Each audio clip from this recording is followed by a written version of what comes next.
The Mongol Empire, forged by the legendary Genghis Khan, stretches across the vast swathe of Eurasia, a testament to unparalleled military might. Guyuk Khan, the third great Khan of the Mongol Empire and grandson of the great Genghis Khan, has recently ascended the Mongol throne and seeks to extend his newly inherited empire even further. Meanwhile, in a war-torn Europe, Pope Innocent IV reigns as the spiritual leader of the Catholic Church. Driven by concerns of further Mongol expansion and a desire to spread Christianity, Pope Innocent IV dispatched a series of envoys to the Great Khan. The envoys delivered letters that challenged the Mongols' right to inflict punishments and seize dominions, advocating for peace and perhaps hinting at the possibility of Christian conversion. Guyuk Khan's reply, however, was far from conciliatory. Perceiving the Pope's call for peace as an insult and viewing himself as a divinely chosen ruler, Guyuk Khan responded with a counter-letter of his own.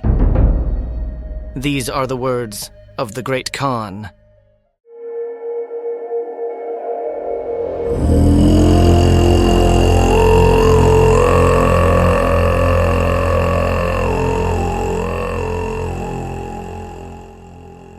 We, by the power of the eternal God, the universal Khan of all the nations, command the following.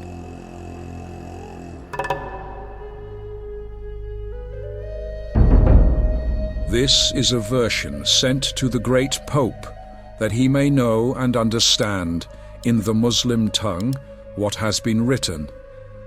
The petition of the assembly held in the lands of the Emperor for our support has been heard from your emissaries. If he reaches you with his own report, thou, who art the great Pope, together with all the princes, come in person to serve us. At that time I shall make known all the commands of the Yasa. You have also said that supplication and prayer have been offered by you, that I might find a good entry into baptism. This prayer of thine I have not understood. Other words which thou hast sent me, I am surprised that thou hast seized all the lands of the Magyar and the Christians. Tell us what their fault is. These words of thine I have also not understood. The eternal God has slain and annihilated these lands and people, because they have neither adhered to Genghis Khan nor to the Khagan, both of whom have been sent to make known God's command, nor to the command of God. Like thy words, they also were impudent, they were proud, and they slew our messenger emissaries.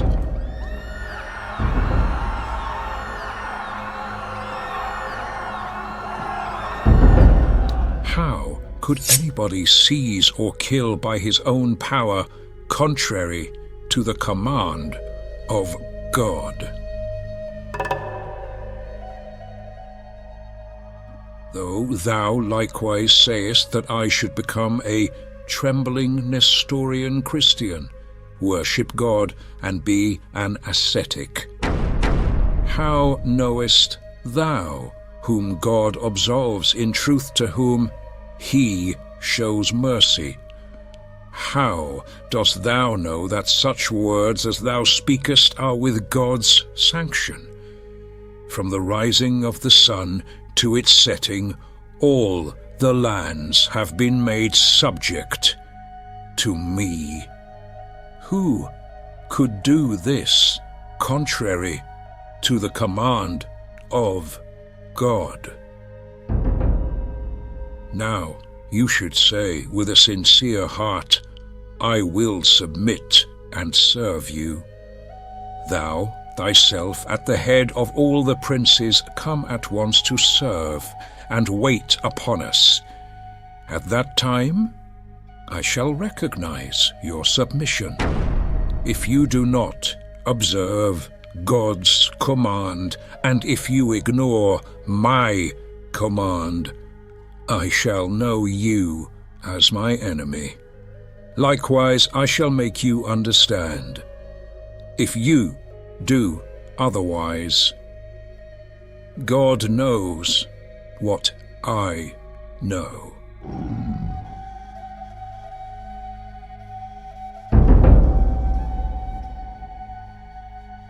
Interestingly, the Pope took 2 years to reply. His response acknowledged the Khan's letter but firmly rejected Mongol demands for submission. It instead urged the Mongols to embrace Christianity and cease their attacks on Christian nations.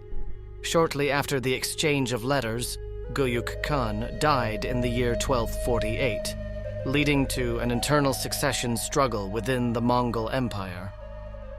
At the time of his death, Guyuk Khan was preparing to resume campaigns against European targets. His demise likely saved significant portions of Europe from Mongol attacks, indirectly shaping European history. With Guyuk gone, the Mongol Empire's focus shifted eastward. Internal power struggles intensified, culminating in Mongol Khan's ascension as Great Khan in 1251. Mongol, unlike Guyuk, prioritized conquering the lucrative Song dynasty in China.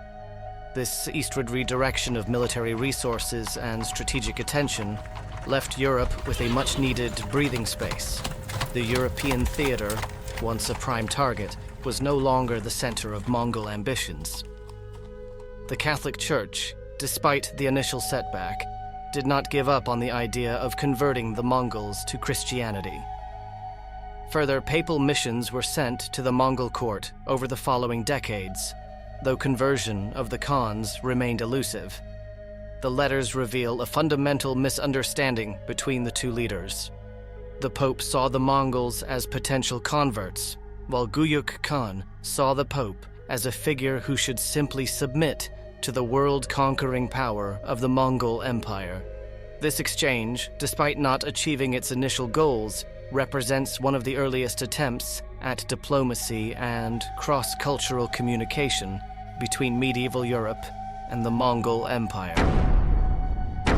If you found the story of the Khan's letter to the Pope as compelling as we did, please consider subscribing to our channel for more in-depth historical explorations. Additionally, let us know what other historical subjects pique your interest. Thank you for watching, and we look forward to sharing more insightful historical narratives with you.